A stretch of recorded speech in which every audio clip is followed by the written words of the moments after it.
And globalism is this idea that, you have free trade and everybody benefits from free trade. That's kind of the essence of globalism. Everyone's going to benefit.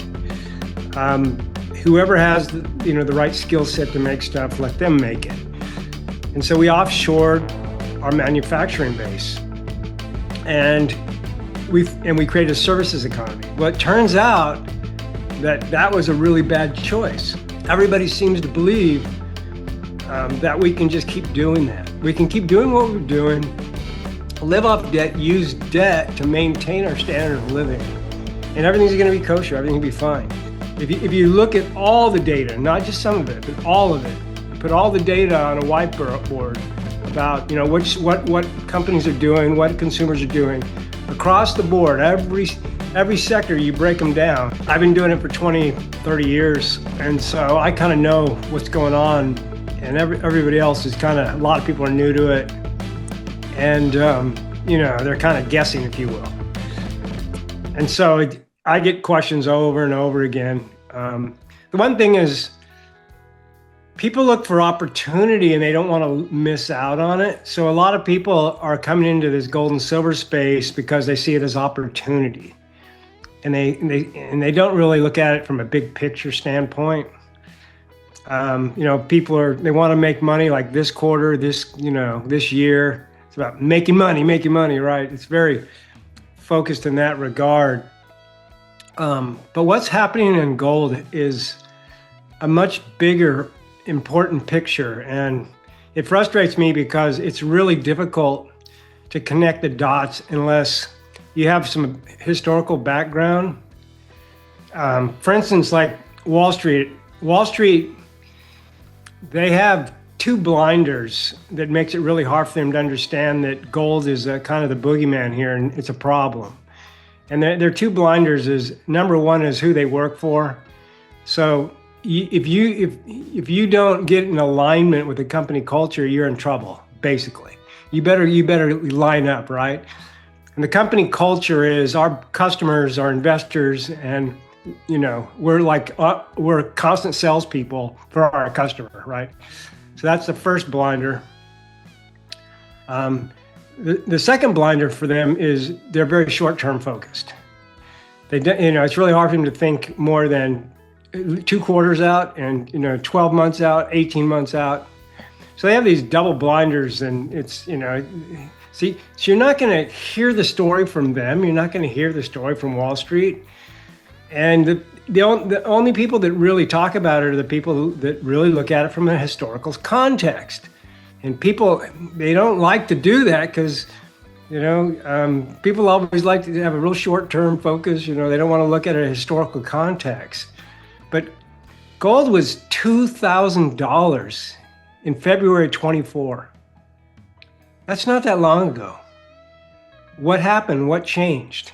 We went from 2,000 to 5,000. It wasn't inflation that drove gold up $3,000. Something else.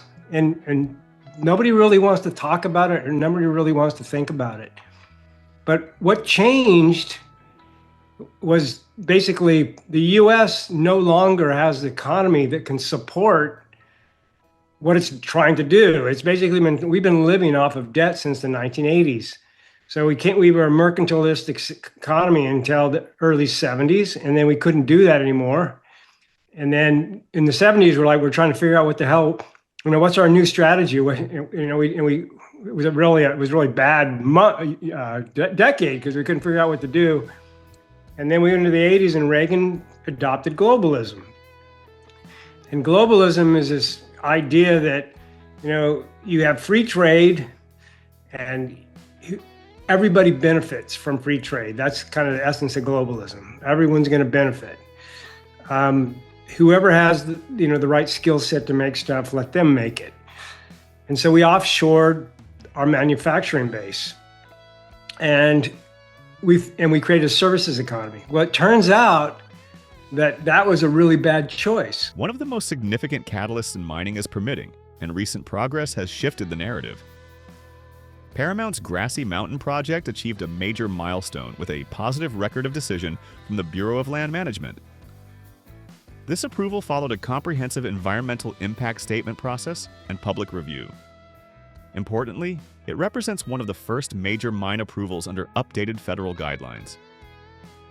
In an industry where permitting delays can stretch for years, this development reduces risk dramatically. Investors increasingly recognize that regulatory clarity often unlocks value more powerfully than exploration headlines. Everybody seems to believe that we can just keep doing that. We can keep doing what we're doing, live off debt, use debt to maintain our standard of living, and everything's going to be kosher, everything will be fine. Gold is telling us, we can't do that anymore. And if we can't do that anymore, then what does that mean? It means that our standard of living is going down. And this is the thing that people don't capture, they don't grasp. Now you're not an American. I'm talking to Americans here because I'm an American. But when America does fall on its face, that's going to impact the rest of the world. And so you're going to have to deal with it too. Everybody else is going to have to deal with it. But this move to gold is only happening because of what I'm explaining, that the U.S. can no longer maintain the status quo. I posted something over the weekend and I basically said you can break Americans into three groups. The first group believes that everything is fine and everything will always be fine, just great nation, nothing to worry about kind of thing. The second group recognizes that, okay, we're going to have some changes here, but America is going to continue onward. We can deal with any changes that comes, and they're confident as well. Those two groups make up about 90%, believe it or not. That's the thing that frustrates me the most, is that 85, 90% of Americans refuse to kind of connect the dots of what's really happening here. And it's only 10 to 15%, I use 10%, this is the final group, who recognizes that the status quo is no longer tenable. If the status quo isn't tenable, the rest of the world, especially the central banks, are going to notice that.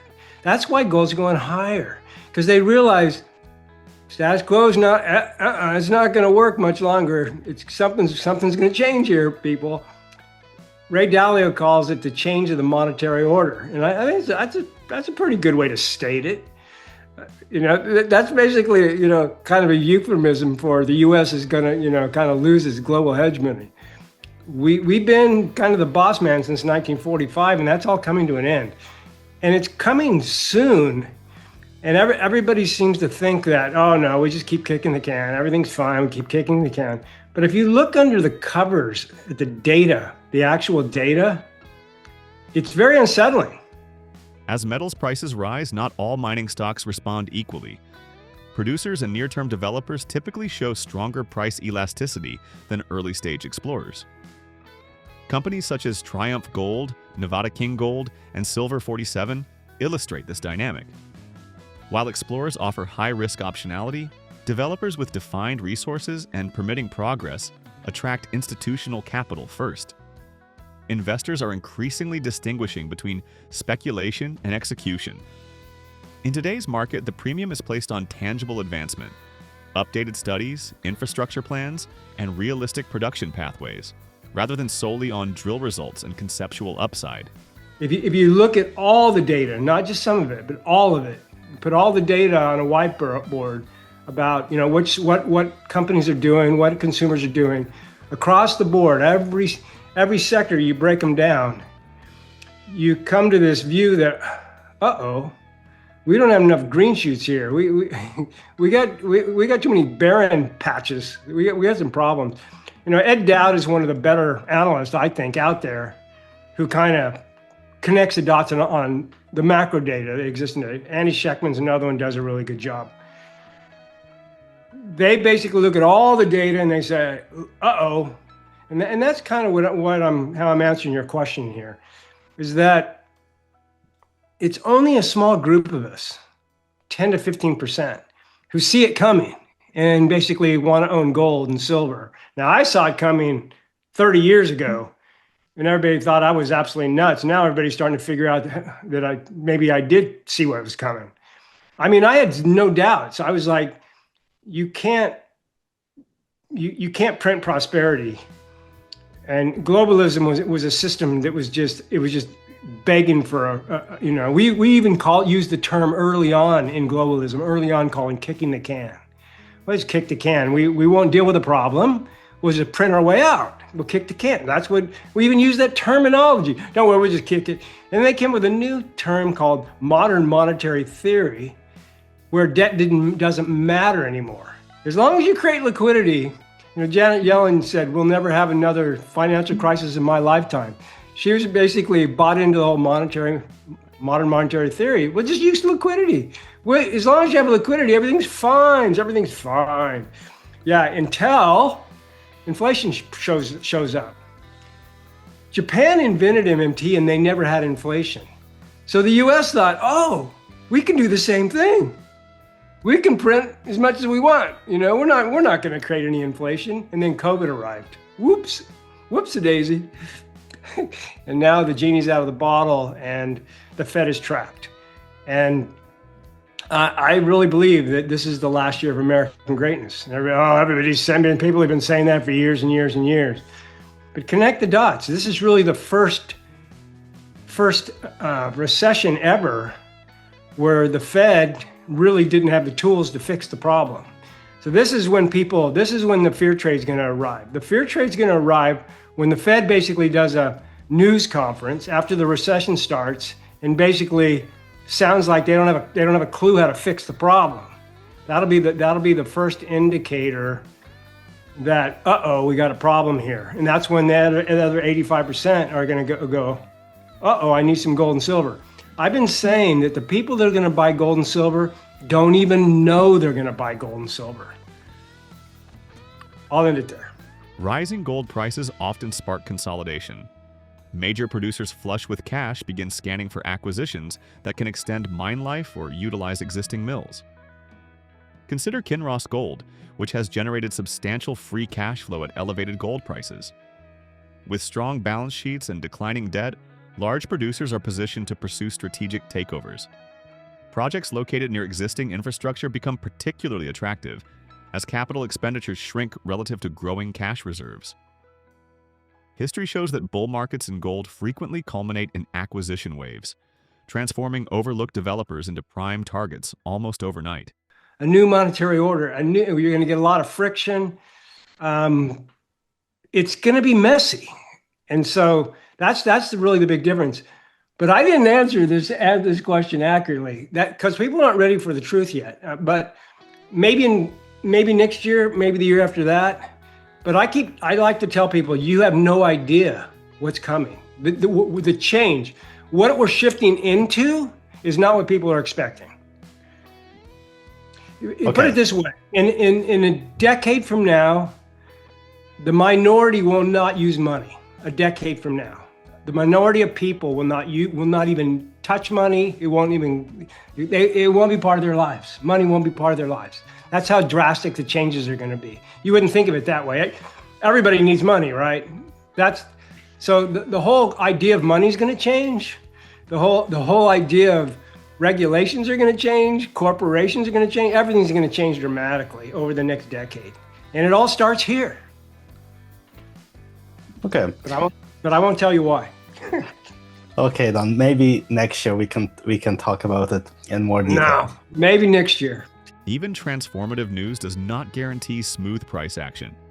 Broader market sell-offs, commodity swings, and short-term speculation can distort valuations. In volatile sessions, mining stocks often move sharply regardless of company-specific achievements. Yet higher trading volumes and increased institutional participation suggest maturing shareholder bases. For long-term investors, pullbacks during sector-wide weakness may represent strategic entry points rather than warning signs. The lesson is clear: catalysts create value, but sentiment determines timing. Those who understand both fundamentals and psychology are better positioned to navigate mining's inherent volatility. There is one central bank buying silver, and there's probably more. We know Russia's central bank's buying silver. I wouldn't be surprised if India's central bank's buying silver, and maybe China's central bank's buying silver. So I wouldn't say none of them are. And I think more of them will. But this isn't about silver. It isn't. This is about gold. Silver, we see this every time gold goes nuts. Gold is basically a crisis metal. It's a metal that people want to pretend doesn't exist, is an asset. The majority of people don't own gold. They don't want to own gold. It's like, why? They're not, So gold is a crisis metal. And it becomes a go-to metal only in a crisis. And so we are in the beginning of a crisis. That's why gold's going nuts. And the fundamentals for gold, I explained earlier. The fundamentals for gold is that the US status quo is no longer tenable and something's got to give. And so the central banks are going, uh-oh, US Treasury notes are supposed to be a risk-free asset. I throw those on my balance sheet because they're risk-free. And then somebody goes, if the US can't borrow what they need to borrow, they're no longer risk-free. Holy crap. We better start selling some of those and buying what's better than, okay. If treasuries are not risk-free, then what is? Gold. Okay, well, let's buy some gold. They've been buying 1,000 tons of gold for the last 4 years, and that's not going to change. And so this is a story really about a financial crisis that's led to gold as a go-to hedge, if you will, but a new asset class that's risk-free. No counterparty risk. When the Ukraine war started in 22, that is really when kind of the bell got rung for gold, because the SWIFT system was the only system used for international trade, the only one. So once Russia got kicked out of SWIFT, Russia was like an island. It's like, holy crap, how am I going to do any oil deals with my customers? But I was using the SWIFT system. Now what am I going to use? With federal approval secured and state-level processes advancing, Paramount's next phase centers on financing, infrastructure planning, and final permit alignment. Modern mining projects increasingly intersect with public infrastructure, roads, power upgrades, and regional economic development. This opens doors to innovative funding partnerships beyond traditional equity dilution. As gold remains structurally supported by central bank demand and geopolitical uncertainty, fully permitted U.S. assets carry strategic weight. The broader narrative is shifting from survival to execution. In a strengthening metals cycle, disciplined developers may become the defining winners of the next chapter in precious metals investing. China saw it as an opening, and China said, oh, Russia needs our help. Well, we kind of want to move away from the dollar too. We'd like to have a separate system. Hey, we'll go work with those guys. And that was the beginning of BRICS Plus. 2 years later, gold prices were still cheap because it takes a long time to plan these things. But by February 24, it started to become obvious that the Chinese wanted to use gold as some type of a mechanism for international trade settlement. Now that's still underway right now, but it just looked like that was the path that China was kind of going down. So China was kind of monetizing gold. And then once that became kind of an accepted outcome, gold just exploded. It went from 2,000 to 5,000 because of this new monetary order. Now, silver has not been, basically only a base metal, and so it's been ignored. Now, once silver got above $35, it suddenly became a monetary metal. And now you have a problem because there's only 800 million ounces a year mined, and then another 200 million ounces a year recycled. So you got 1 billion ounces. Fabricators need about 700 million. So you only have 300 million left for investors.